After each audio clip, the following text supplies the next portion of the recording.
If you watch college basketball as much as we do, then the name Cameron Brink should ring a bell instantly.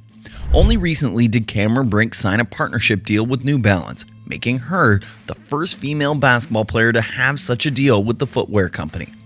Is the sky the limit for this young player, or is it only the beginning? Well, let's find out. Brink plays for the Stanford Cardinals of the Pac-12 Conference, where she helped her team win the national championship in just her freshman year. Back in high school, she also played basketball and was once named the USA Today Oregon Player of the Year. After an illustrious high school career in Oregon, Cameron became the most sought-after player, as many colleges wanted her signature after her high school graduation. She had the opportunity to play for the University of Connecticut, Stanford University, or the University of Oregon. And when the time finally came to make a choice, Cameron chose Stanford, where she majors in communications. And just as soon as she began playing, she was considered the best player on her team. On her sophomore season at Stanford, she was named the Pac-12 Co-Player of the Year, and in the same year led her team to the Final Four. In her junior year, she was awarded the WBCA Defensive Player of the Year after she had climbed up to Stanford's all-time leader in blocks. Interestingly, Cameron wasn't only making waves in her college career, she also had her eyes on international recognition. Internationally, she has represented the United States at the youth level, where she won gold medals at the 2018 and 2019 FIBA Under-19 World Cups.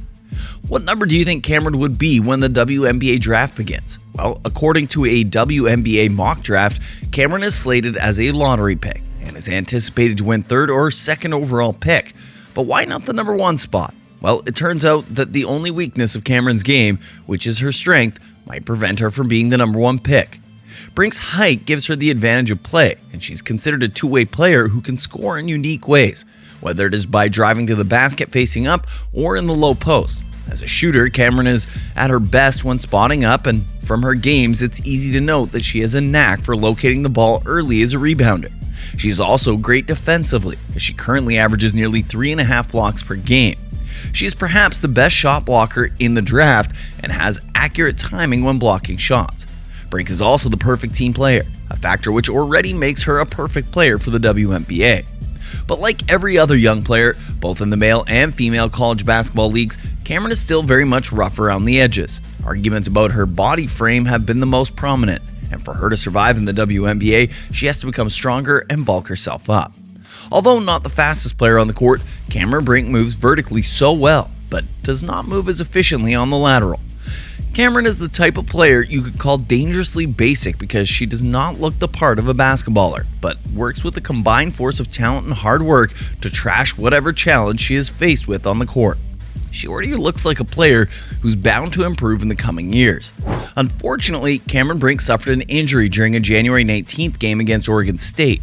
While playing against Oregon, the Stanford player injured her left leg in the first quarter, according to the San Francisco Chronicle. The injury was so bad that the player had a hard time getting back on her feet and eventually needed help from her teammates to move from the court to the bench. She placed a bag of ice on her knee and calf throughout the second half of the game, but did not return to play. The next game, she also remained on the bench as her coach believed she wasn't fully fit yet. As the anticipated March Madness slowly rolls into full swing, fans of Cameron won't stop hoping that her injury heals before then. If you're a badass basketball player at the college level, then there must be some awards to back that up, right? Well, it looks like Cameron took that personally. In her 3 years playing for Stanford, Cameron has racked up awards and championships for the team. She has signed at least 16 names, image, and likeness deals so far with big companies like Urban Outfitters, Icy Hot, Stanley, Buick, and Celsius. In her trophy room, she has a number of notable awards for which her age is spectacular. At just 22 years of age, some of the awards include WBCA Defensive Player of the Year, NCAA Champion, Wooden Award All-American, Preseason Associated Press All-American, Wade Watch List, Naismith Trophy Watch List, Gatorade State Player of the Year in 2018 and 2019, Oregonian 6A Player of the Year in 2018 and 2019. That's quite the record for a ball player still playing college basketball. But let's talk about the human side of Cameron for a minute. Did you know that Cameron Brink and her family are close friends with the family of Steph Curry?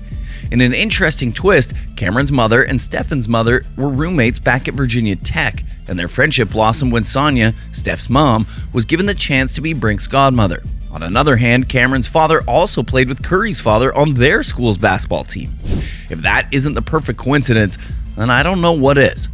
Apart from racking up sponsorship deals and personal awards, Cameron Brink is well known as a team player, and with the look of things, plus time on her side, she could quickly explode through the ranks to become one of the most exciting players in the WNBA. Well, it's time to hear from you. Do you think this is a potential legend in the making, or just a kid everyone loves to hype? Share your thoughts with us in the comments section.